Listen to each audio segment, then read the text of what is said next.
thought-provoking, life-changing discussions on Wednesday nights, 8 p.m. Central Standard Time, live on Fishbowl Radio Network and streaming across Instagram, Facebook, and YouTube. See you on Wednesdays.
What's up, fam? Hey, Pat. What it do? What it do? What it do? What's up, Tay? Tay over here trying to fix all my little issues. This computer, I think I might need a new computer. I don't know. I might need what's up, fam? Hope y'all are having a good week. Hope y'all got something out of last week's show.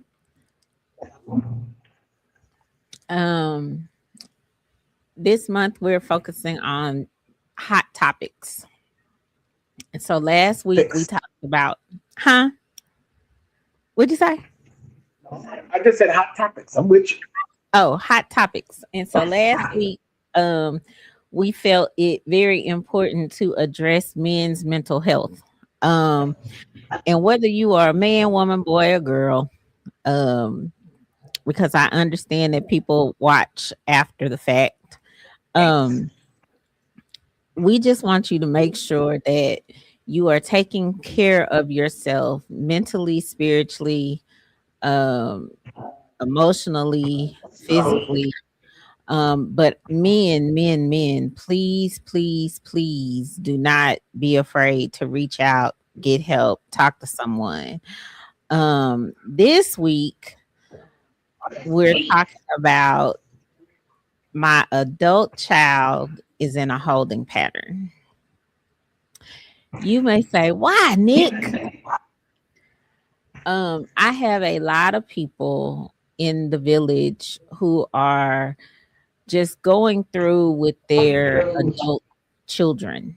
And that brings a myriad of feelings, a myriad of questions, a myriad of what do I do? So I was talking with Pat, and we often have conversations about just random stuff. And so in our talking, we both decided that this was a worthwhile conversation. Pat, what are your thoughts? First of all, let me say good evening to everybody. Glad that you joined us for a conversation with Pat. Just in case y'all don't know. Nick, before I get into this, I got to tell you this. I was talking to someone at the store the other day, and I didn't her tune in. So I was sending her to, and so when I said my partner, Nick, she said, well, I don't judge. I'm like, excuse me? Wait, you said her what? I told her to tune in, and when I said my partner, Nick, I said that's why I told my partner on the show. She thought I meant like partner. Oh, uh, this was a man. Oh I'm my telling you, gosh. if you're watching tonight, Miss Oh, Rose, if you are watching tonight, that's Nick. wait, you break it up. I didn't hear that last part. I don't know if Miss Rose is watching tonight, but I wanted Miss Rose to know that that's Nick. Hi, Miss Rose. I'm Nick. N-I-K. Yeah, yeah. I'm In Nick other words, because of my daddy. Nick Cole. That's Nick, not Nick. All right. Hey, Miss We have, Rose. we have established who Nick is. Y'all, here is the reality. One of the things that I told Nick when we were just kind of going through this, one common thing that we have to realize, even when it's our own children, but this applies to anybody. Whenever you take on other people's problems, you end up financing them. Let that rest by itself. But when you're talking about your adult children in a holding pattern, let's just get a visual of what a holding pattern is. A plane has traveled 1,000 miles from one state to another state. They've reached their destination, but there is no place for them to. So the tower is going to tell them to hold your pattern. And basically, what they're doing is just flying around a circle. They're not going anywhere, they're just not landing. So when you think about your adult children, maybe they're delaying important decisions. Maybe they're staying in the same routines without making progress. Maybe they're waiting on circumstances to change instead of taking measurable and tangible action. Maybe they feel stuck emotionally, financially, professionally, or maybe they're remaining dependent while they're capable of greater independence. That's what it looks like. You have this airplane circling an airport while waiting for clearance. It isn't going backwards. It isn't returning back from where it came, but it's just not reaching its destination because you cannot exit a plane until it reaches the gate. They have a protocol. They just ain't gonna open the door once it hits the tarmac and just like, oh, we're good, we've made it. No, you're not able to exit that plane until it reaches its destination. And the destination is not just the city. Destination is not just the airport. The destination is whatever gate it has been assigned. So if you're describing your adult children that might seem to be in a holding pattern, they may have potential, but not taking the steps needed to actually move forward. They appear to be waiting on something to change instead of creating change themselves. And the frustrating part on us as parents is that now we are the ones that are having to facilitate their day-to-day needs, shelter, food, getting them to and from. They're not making wise decisions. Many of them not even listening to your instructions in the first place. So when we talked about that the other day, I thought this was definitely a needful and necessary subject content for us to cover tonight. So strap in. Let's talk about it. Put your comments in the feed so we can definitely answer any questions you might have. So, I'm gonna go back to a conversation I had with a couple of friends of mine. And one of the things that came out of those conversations was this notion that our kids are too soft. Um, and yeah, our kids are too soft.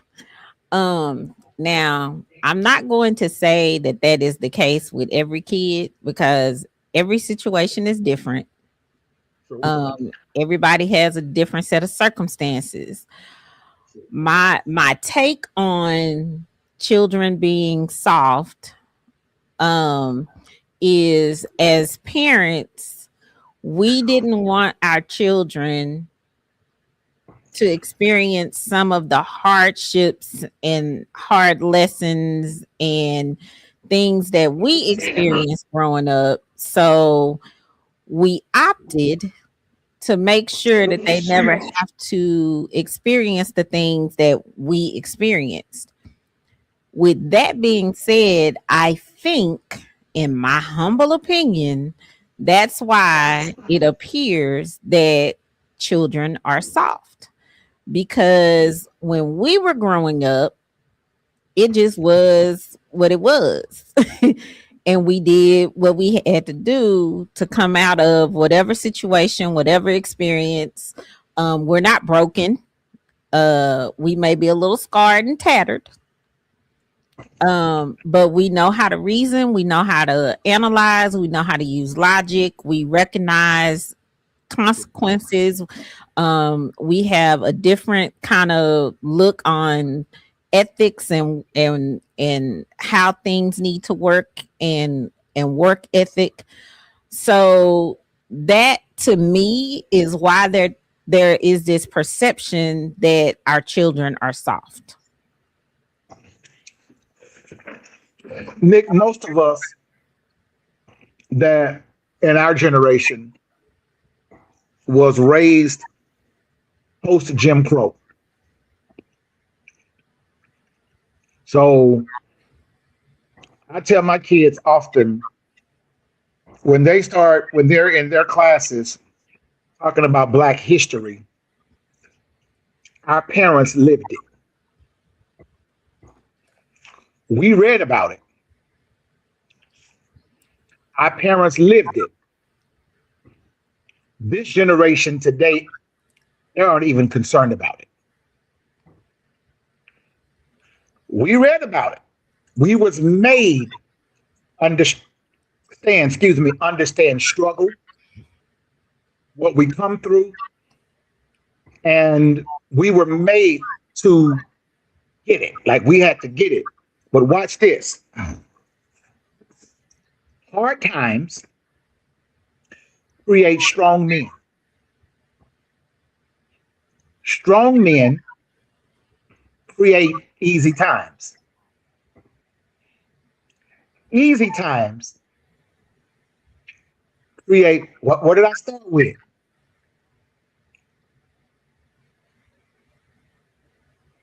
You're cutting out. Hold on one second. Better? That's better. Okay. All right. I took it off of my other system and just put it back to the phone. Okay. So, hard times create strong men. Strong men create easy times. Easy times create weak men. Weak men create hard times. So the challenge has been that our parents who grew up in hard times created us to be strong. What you just said, Nick, is so profound. I don't want my kids to go through what I went through. I don't want my children to suffer what come on. Our children today, we wanted McDonald's coming home. My daughter want crab legs. We done passed. We done passed straight past McDonald's and the Happy Meal. She wants she want crawfish and crab legs. And that's her pleasure. So my point is that we are not in the times that we need to think like this is the 1970s and the 19, because there's so much more available to us, so much more information, so much more technology, so much more advancement. And so we have to find this subtle balance of being able to give them the tools necessary to govern their lives, but not also give them this. We are 2 days from headed back into slavery again, because a lot of us love to say, if I had $1 for every time I heard this, man, if I was in slavery, you'd have been a slave. You've been a slave. I mean, I would have been a house Negro, but I still would have been a slave. I'm just saying. Hey, you remember Django? I'd have been Samuel. you hear me? I'm just saying. Whether you in the field or in the house, you still a slave. And so we love to say what we would have done, but the reality is the slavery is now more so of a mentality. Like, case in point, a lot of us don't even realize how we are enslaved thinking. We're not enslaved to maybe chains and whips, but we're enslaved to debt. We want to look rich when we're actually broke, and we let yesterday's trauma cause us to make today's foolishness decisions that affect how we live tomorrow. Mm-hmm. We spend our money on what we want and beg for what we need. Like I don't get people that drive a Mercedes but pull up to the gas pump talking about give me 5 on 6. No, we not doing that. Why do you want $1,000 purse and you don't have $1,000 to put in it? Why do you want $100,000 car and you can barely pay your $400 rent? Why do you want $100,000 car and live in an apartment? I'm just saying. Give me a Honda and a house. I mean, I really feel like because we don't want our children to experience the things that we have experienced, we have now created a generation that is a little out of touch. And when I say out of touch, I mean out of touch from the sense of they have a hard time understanding what the reality of the situation is. Like, yes, as your parent, I'm here to help and guide and provide assistance. But as you are an adult, that is your responsibility to live your life in such a manner that works for you without infringing on someone else. So while I'm here as your guide and advisor, you still have to be in a position to live your life. One of the conversations I had, this young person is very smart, very capable, but for whatever reason, chooses to be at home, not really doing anything, not really going out to claim what is his. That creates a scenario that creates a burden on the parent, because now I have this functioning adult that's not functioning. And at the end of the day, as an adult, you should be functioning. Now, I have no issue with you needing to come home and regroup. I've done that several times. My parents allowed me to do that. My parents even allowed me to do that married. I had to come home and regroup because some situations happened. But at the end of the day, I was still a contributor. I was still handling my business as an adult. I was Come on. still, Come uh, on.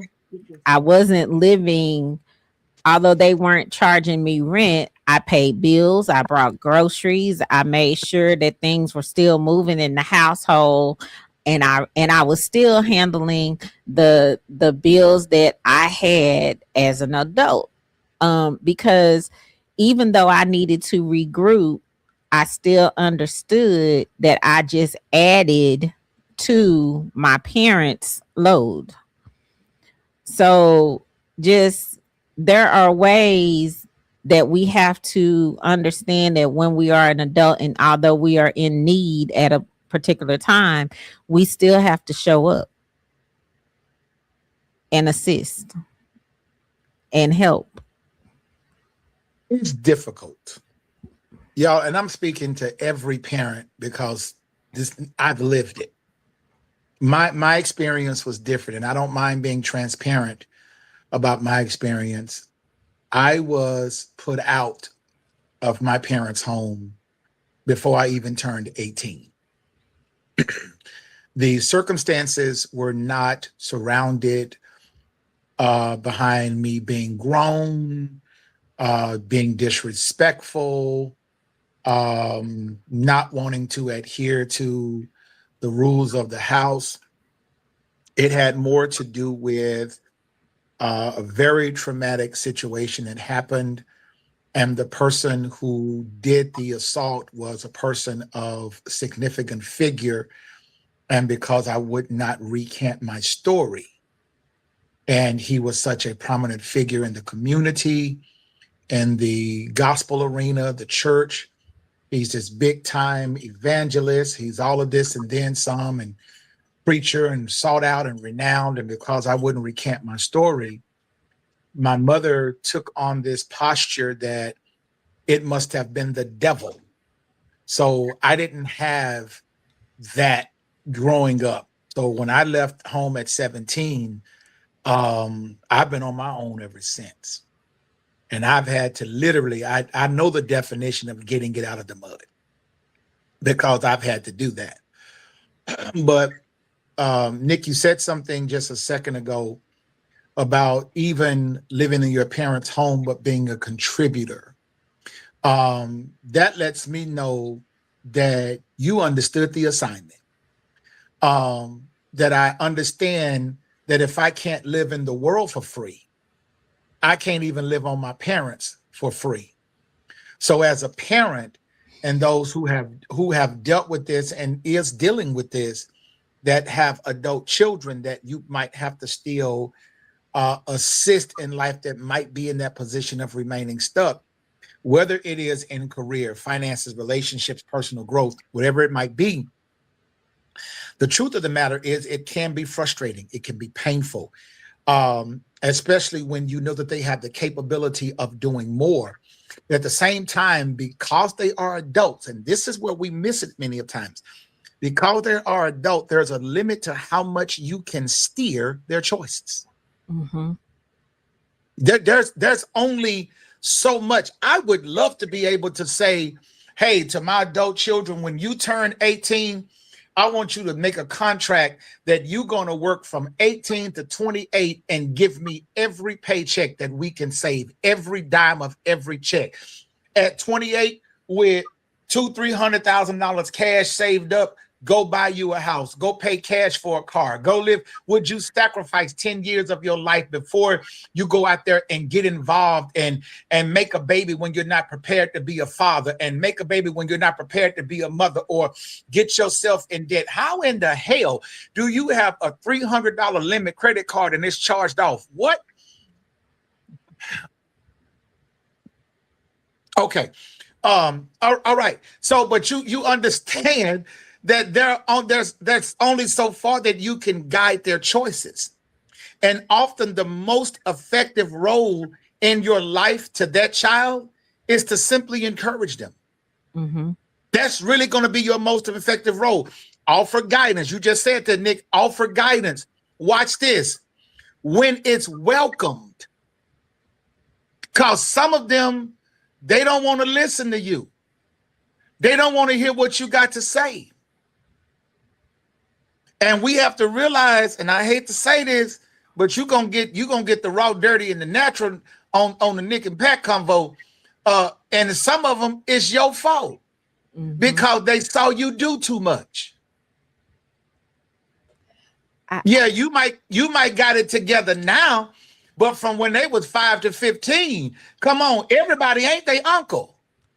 Well, uncles don't spend the night in your room. I mean, so and they gotta listen to the horizontal circus going on at 3 a.m. Come on, y'all. The horizontal circus. That's all the monkeys and the elephants and the all the animals going on.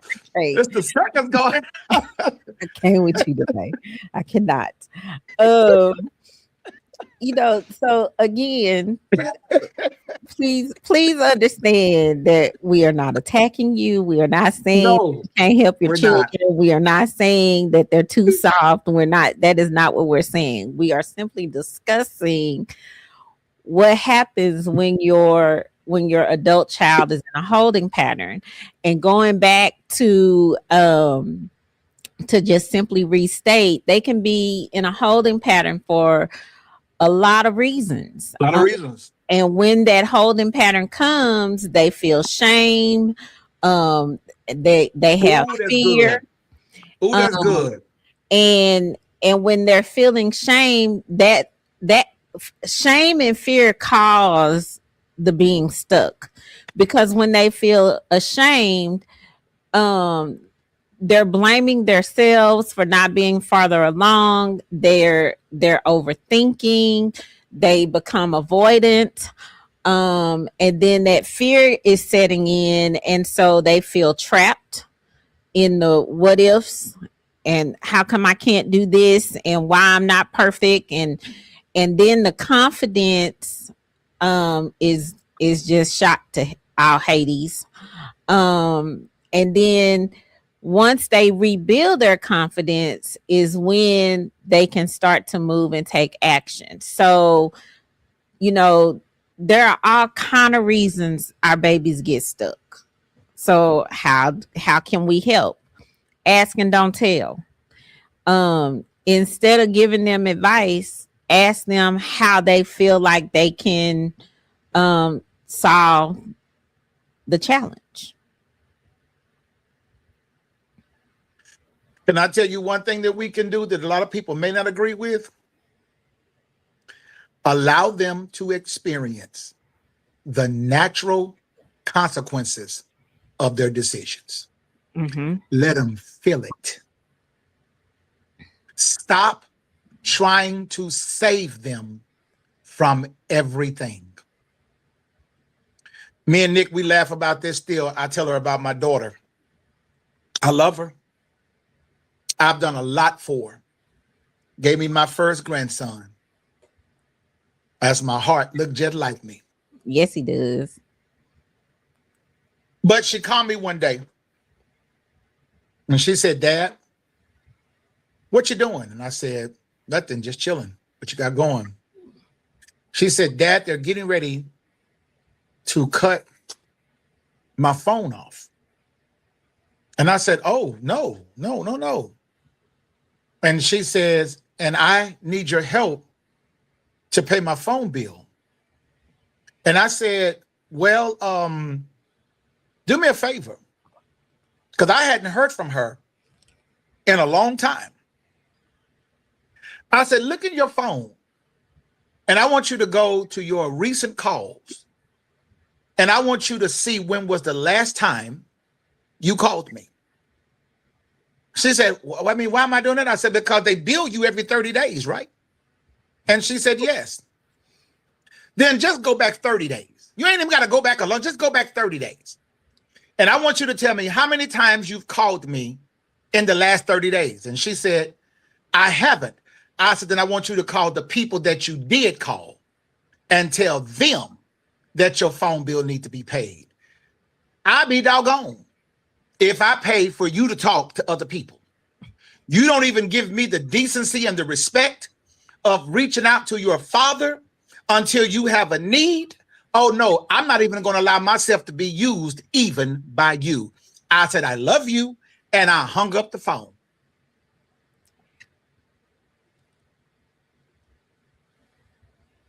I mean, now some of y'all, you'd have Zelled it, Cash Apped it, Venmo'd, Apple Paid it.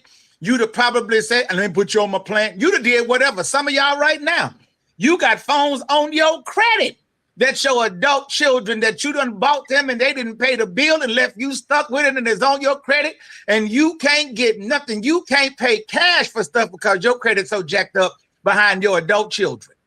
I be doggone if I do it. I take them to the scripture in the Bible that talks about co-signing, signing your name to another man's matters. I'm not doing it. But sometimes the best thing for us to do, I'm not saying every time. I said sometimes. Sometimes, especially when you see a pattern,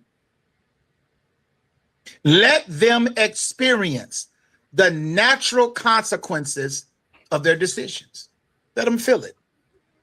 And that to me is part of getting out of I'm just gonna do it and switching into coach mode. That's where you keep your calm, you give support, you guide them, but you're not fixing and controlling the situation for them.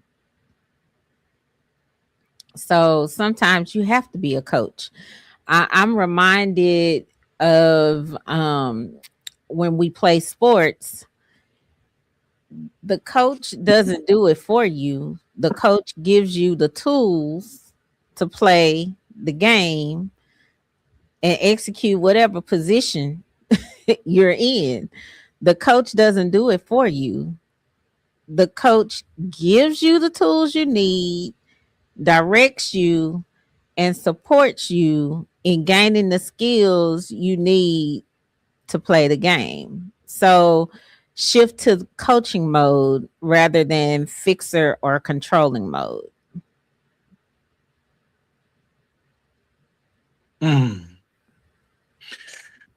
Conflicting emotions. Okay. Write this down, Nick. And I know you're a good note taker. One of the things that can be conflicting emotion, and it just triggered me when you talked about shame. One of the conflicting emotions can be when you're trying to give them pride in who they are, but they're disappointed because they're not using and utilizing their gifts. Conflicting emotions. Compassion for the challenges they face, but also frustration when those challenges become excuses. Conflicting emotions.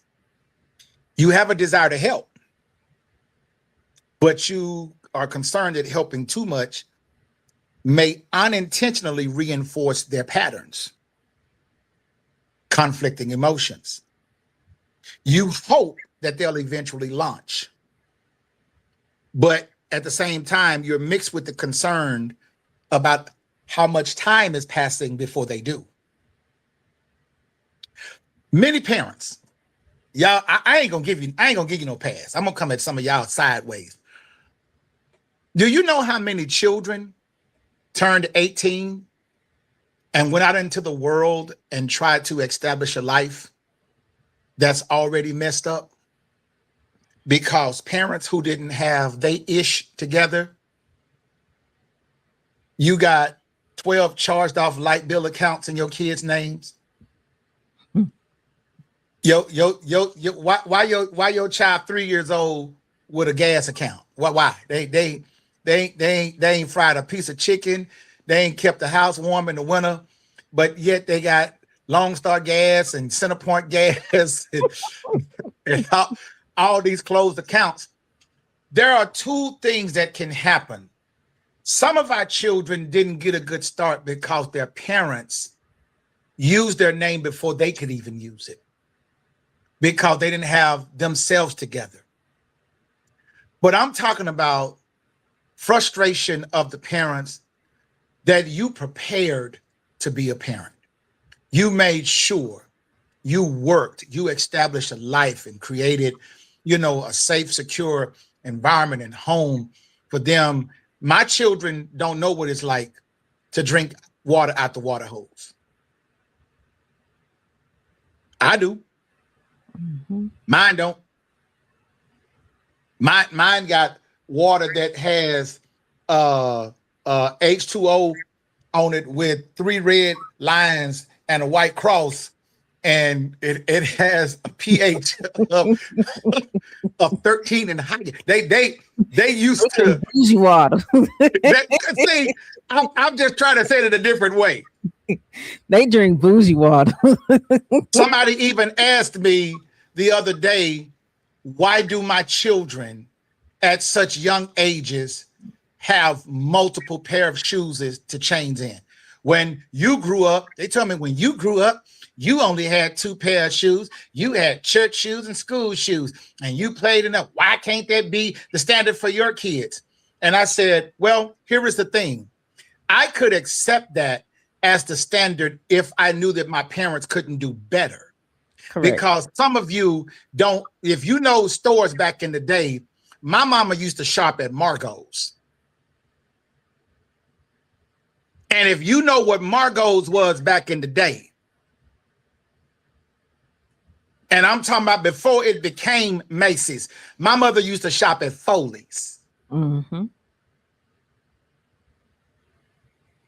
My mom was a Macy's girl too. Come on. If that was the best that they could do was Levine's, I could accept that. If that was the best that they could do was Pro Wings, I could accept that. But you're not going to tell me that every pair of shoes in your closet is J. Renee. But I got silicone bottom shoes that you can slide from here to Waxahachie in it, and the bottom of the sole won't even wear off. Mm-hmm. Because they were not rubber, they were silicone.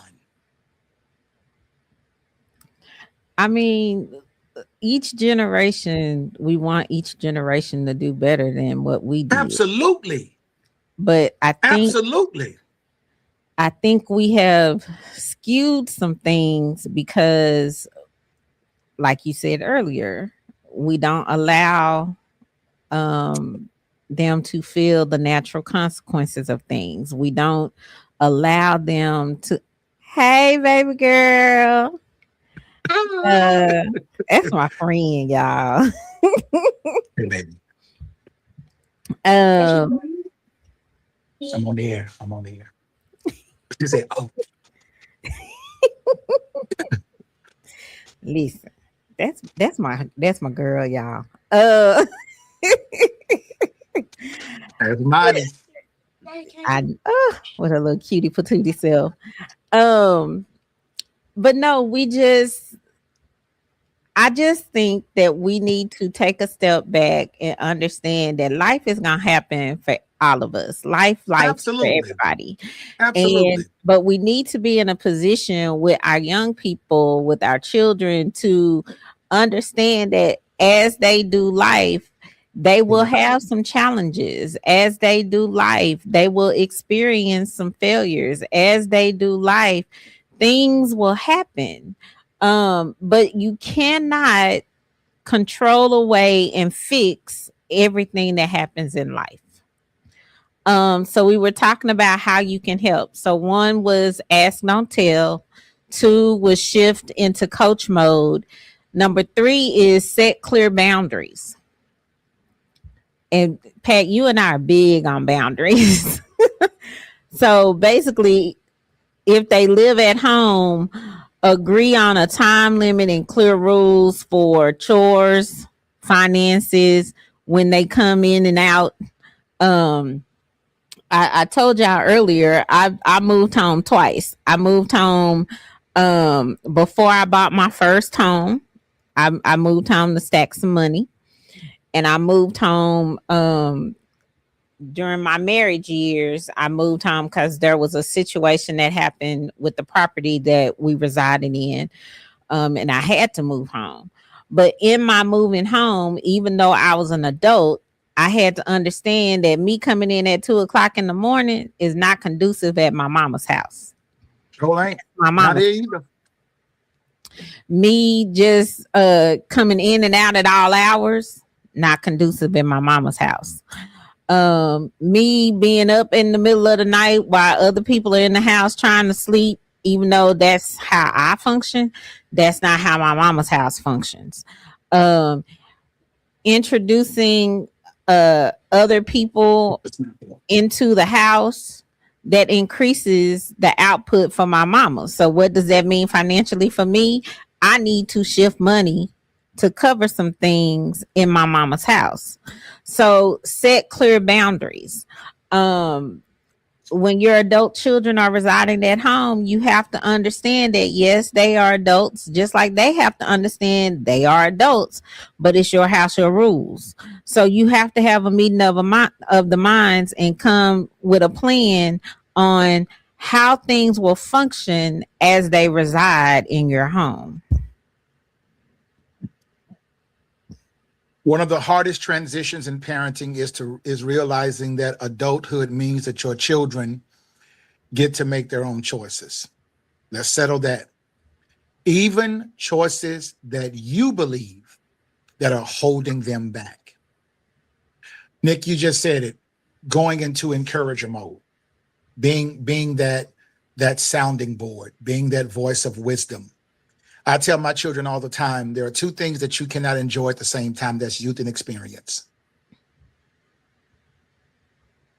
Y'all got youth, but you don't have experience. Because I can look at something and assess a way that it's going to make it easier, and y'all just rush in and you done destroyed half of it trying to figure it out, tore up and went and bought it 3 or 4 times, instead of you sitting and assessing the moment and seeing what it would take to actually facilitate. And so you can encourage, you can advise, you just said it, you can set healthy boundaries, but you can't create motivation for them. Yeah, you can advise, you can encourage, you can instruct, you can do all of that. You can not. Y'all, this is the most difficult thing, and many of us have experienced it. When you are in your 40s and 50s and you're working at a job with a 20-year-old, 25-year-old, y'all motivations are completely different. You're looking at mortgages, car notes, insurance, retirement, 401k, making sure you're able to go see the doctor, stay up with your visits, keep that pain out that left hip when that sciatica hit, and be able to do the things that you need to do. And they are working just so they can have money to get their hair and nail done to go out for the weekend. Mm-hmm. Because the 90s R&B explosion is coming to the Toyota Center, and I got to be there. And they doing a death row reunion, and Snoop. And then, what's my favorite word? you go, yeah, the motivations are completely different. And so it's difficult even for you to have that conversation with your adult child, because their motivations are different, because they've had your safety for 25 years. Mm-hmm. But that goes back to what you said earlier. Not only can you cannot have experience and youth at the same time, but you also have to allow them to feel the natural consequences. If they don't understand the consequences, then they will forever be in the cycle of repeating whatever it is that got them there in the first place. And it is a cycle. And it's a cycle. It's and a then cycle. The shame cycle starts again, and the fear cycle starts again, and then the what ifs starts again. And so you just have to allow them to be grown on their own terms and not fix everything.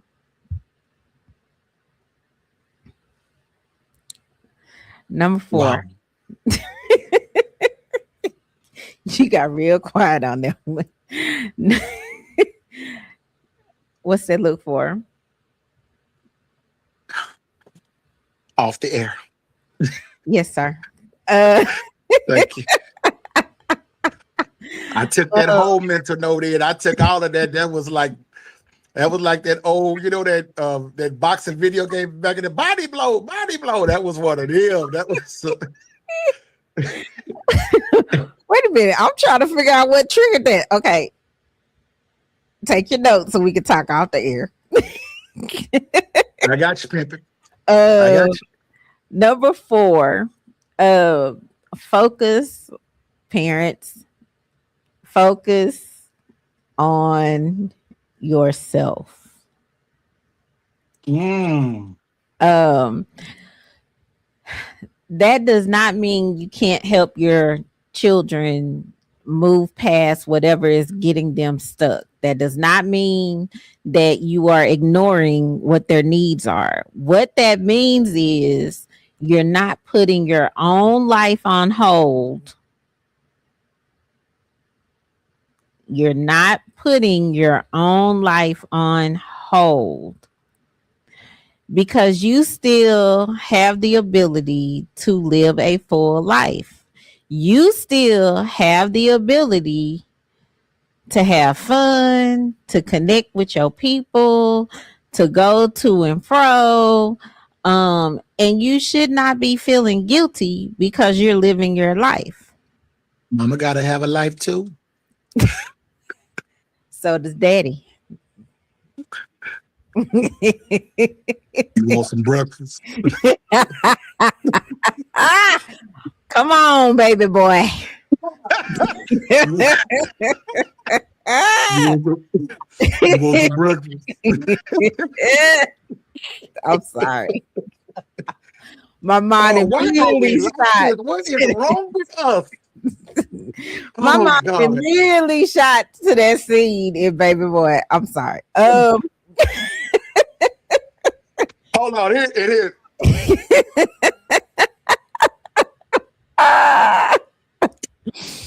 You want some breakfast? Go ahead. Okay, all right. I'm sorry.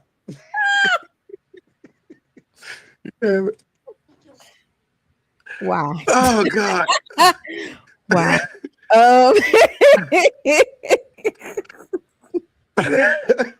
Oh Jesus. Oh, we stupid. Boy, I'm telling you. Thank you for being my friend. Do. Travel down the road and back again. Your heart is true. You're a pal and a confidant. Do. If you threw a party and invited everyone you know, you would see the biggest gift would be from me, and the card attached would say, "Hey, Dad, thank you for being a friend." Oh Lord. Okay. Focus. What's wrong with us? What is wrong with us? Focus on yourself, parents. That's one of the best ways you can help your children is focusing on yourself, because that allows them to see the reality of the matter. Life happens. Everybody ain't dropping nothing just because you going through something, because everybody goes through something at some point, some time. So when and what that shows them is when you drop everything and go into fix it mode, like my girl from Scandal, Olivia Pope, when you go into Olivia Pope mode, you're showing them that they don't have to figure it out. They don't have to learn the skills how to cope. They don't have to learn how to analyze and reason and come up with a way to make their situation better because Olivia Pope got it. Wow. Wow. Wow. I'm trying not to bust out laughing again. Y'all, as we laugh and joke, one of the things that I know about, and I can say this for her because we're talking about a friendship that spans almost as old as we are living. And so we definitely have a knowledge of each other. But when you really think about it, when you're carrying a much heavier weight about your children to try to figure things out, and you're watching those that you love remain stuck while all of the emotions and perhaps the financial cost, it ends up spilling over to you. This is what happens. This is what's communicated. Financial dependence can reduce their urgency to change. If you save them from everything, why do they have to feel a sense of urgency when all the 911s are on you? I have a saying that I tell my children: you will not dine with the devil and take God the bill. Because my thing is, I sup with God. I'm really trying to keep from crying in this moment. I sup with God. When I understand the sacrifices that I have made in my life, I've never smoked. I've never drank. And it's not because it wasn't available, nor is because I'm better. It's because that choice is not conducive to the plan that I have for my life. Smoking is expensive. Patron is expensive. Sure is, but it's so And good. don't tell me you can't pay your phone bill, but you can buy weed. So what ends up happening is their financial dependence, it can reduce their urgency to change. Remember that statement that I made. And for some of y'all, let that minister to your spirit. You cannot dine with the devil and give God the bill. That means that everything I have, everything I am, it's all because of the goodness and the grace of God. Y'all, do you understand? I was riding around in a car that the fuel reservoir had cracked and it was spilling gas inside of my car, and I was riding around with this for days and didn't even know it. That I'm riding around in a car that could have exploded at any time. And I drive an S550. I did not know that the fuel pump housing is underneath the back seat. When you dine with the devil, you can't give God the bill. Second thing, a lack of direction can make it easier for you to postpone your decisions. So you just gonna wander aimlessly. Some of you need to really force boundaries on your children because they still think that at 28, 29, and 30, that life is just a free-for-all. They have no set plan. I used to even tell my daughter with this baby, even when you're not working, make it a habit of getting up every day at a certain time. Whether you're going somewhere or not, say what you will of me, but I have a standard. Even though I have worked from home, worked remote for 7 years, I get up every day and get dressed for work. It's a standard. Thirdly, repeated postponement can become comfortable patterns. You keep putting it off. When you're going to do it? Oh, I'll do it next week. Oh, they don't have an urgency. That's number one. Remember, their financial dependence on you doesn't create an urgency for them because they know that you got it. So they just postpone and putting stuff out. Well, when you going to go see about this? And y'all probably, some of y'all do the same thing. Give them leads to jobs or give them leads to stuff. And they feel no sense of urgency to do it. And then lastly, over time, the holding pattern starts to feel like normalcy. And when something feels normal, you and I both know it makes it harder to break. Tell me about that family member that you love that been with that abusive person for the last 10 years and y'all trying to figure out why they still there. Because to them, it feels normal. And until they understand that this is not normal, that's a cycle and a pattern that becomes difficult and ever increasingly impossible to break. You guys, again, we're not telling you not to help your children. Not at all. What we're saying is there are reasons the holding patterns happen. But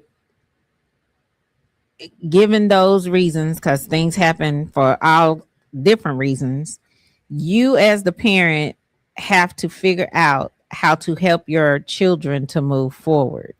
So become the coach. Ask, don't tell.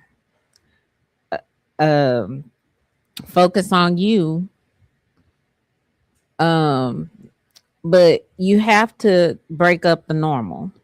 So, again, this is Hot Topics this month, and we probably gonna talk about something else that pisses you off because this is not the conversation people like to have, and people get very defensive when you're talking about their children. Talk about my little Pookie. Right.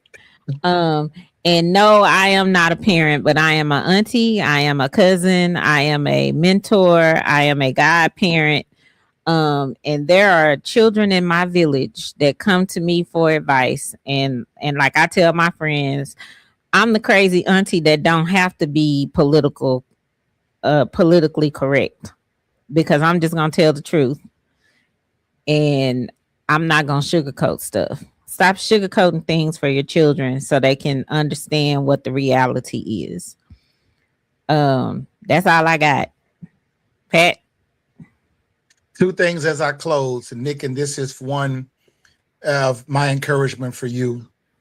You may not be a parent, but you're always a mother. And you know what I mean.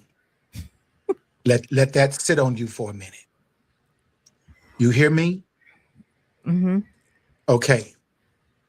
That wisdom didn't leave you. That nurturing didn't leave you.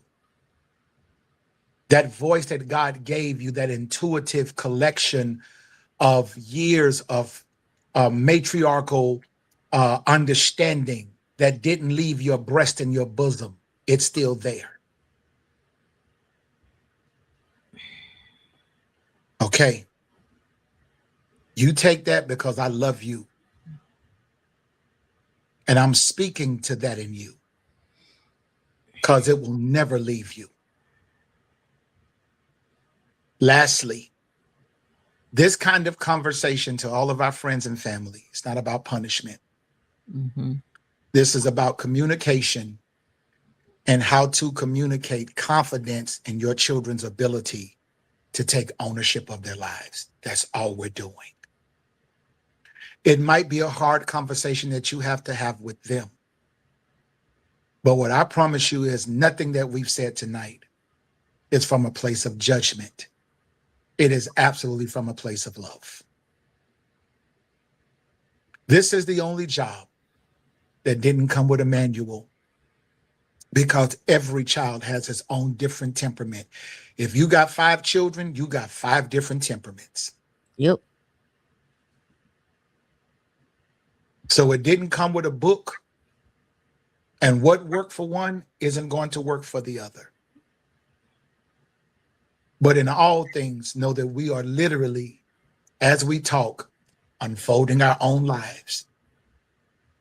And we're just giving you a public view of our private conversations. We love you. We are here. Nick says this on most of our shows when we close out. If you need a safe space, if you need a listening ear, if you need someone to talk it through with you, reach out to us. We're just not on this show just for the, for kicks and giggles. We really care about those that our community, and those that, that will watch this, and we may not even know you, but we're concerned about what affects you. And if you need someone to talk to, we avail ourselves. I will say this, we ain't free, but we are effective. Peace. Thanks, Tay.